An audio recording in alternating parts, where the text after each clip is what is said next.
Few historical societies capture our imagination as pirates do. The talking parrots, rum, cloaks, hats, and treasure hunts make dramatic, theatrical tales. Historically, all women appear to have been relegated to mere short paragraphs and footnotes sprinkled across books describing the exploits of male pirates. However, studies indicate that female pirates existed and were as notorious as male pirates were.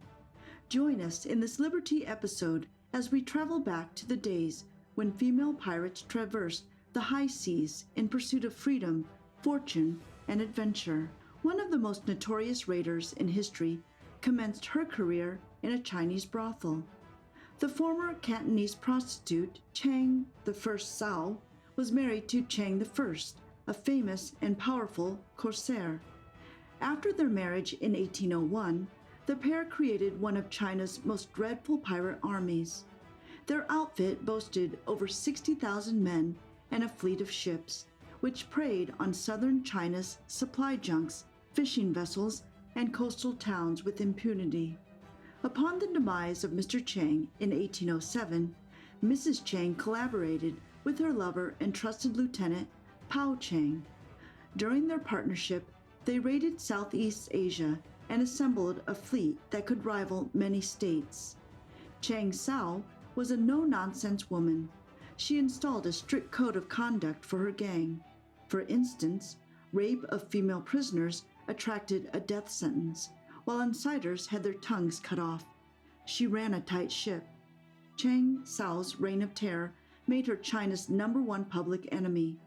Consequently, the Chinese government contracted the Portuguese and British navies to bring her to justice. This did nothing to deter her from engaging in dubious exploits. After months of trying to escape authorities, she agreed to lay her cutlass down and surrender her fleet rather than flee to the high seas. However, this was not out of the kindness of her heart. The agreement allowed her the right to retain her ill-gotten riches. After her retirement, she went on to run a successful gambling business until she died in 1844. Anne Bonny was the illegitimate daughter of an Irish lawyer. Her parents made her dress like a boy to conceal her dubious parentage. Her father also employed her as a clerk in his law firm for some time. In 1718, she moved to America and married a sailor. The two established their marital home on the pirate-infested island of the Bahamas. However, their marriage did not last long. In the Bahamas, Anne Bonny fell for the charms of Jack Rackham, Calico, and fled her marital home. Jack Rackham was a gaudy buccaneer and womanizer who conducted his trade in the region. Upon joining Calico's crew, she soon demonstrated her ability to wield cutlass and pistols, curse and imbibe rum equal to the vilest men in the crew. In the course of plying her trade, she formed a close friendship with a fellow female pirate called Mary Read. Later, the two would play critical roles in raids around the Caribbean in 1720. Her career in piracy came to an abrupt end when pirate hunters captured Calico's ship. Calico and his men were hanged, but Mary Read and Anne Bonny escaped execution as they were heavy with children. Rachel Wall's legacy is peppered with legends and myths. However, historians conjecture that she was the first and only American female pirate. Rachel was born in Pennsylvania.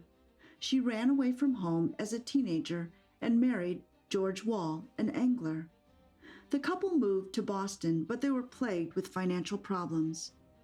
This state of matters caused them to turn to crime for sustenance. In 1781, the couple procured a small boat and enlisted other low-life mariners to raid ships on the coast of New England. The couple came up with a brilliant but evil technique to rob ships. After a storm, the pirates would make their ship appear as if the storm had ravaged it. Rachel, exploiting her female guiles, would stand on the boat's deck and plead to passing ships for help. Those unlucky enough to respond to her cries were quickly boarded, robbed, and killed. Her siren song lured many ships to their doom, but in 1782, her luck ran out, as a real storm ravaged her boat and killed George. Rachel continued her robberies on land. In 1789, she was arrested for robbing a woman. In prison, she penned an emotional confession detailing her sins, including disobeying her parents, breaking the Sabbath, lying, and stealing. However, she did not confess to murdering. Unfortunately, her mea culpa was not convincing enough. She was hanged in Massachusetts on October 8, 1789. Mary Read was born in the late 17th century.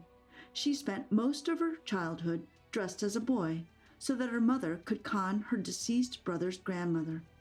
Since childhood, Mary had ambitions of traveling the seas to satiate her adventurous spirit. In her teens, she took up the name Mark Read to enable her to be accepted in traditionally male professions. At first, she worked as a sailor. After a few years, she left the military and became a merchant sailor. She became a pirate in the 1710s when pirates attacked her ship and impressed her into their trade. Later, she worked aboard Jack Rackham's ship, revealing herself as female to Jack's wife, Anne Bonny. Mary had a fearsome reputation.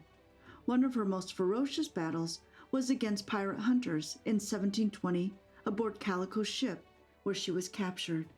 Shortly after, she succumbed to fever in a prison cell. Thank you for listening to this episode.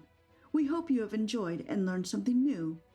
Like, share, and subscribe to Liber-Tea for more.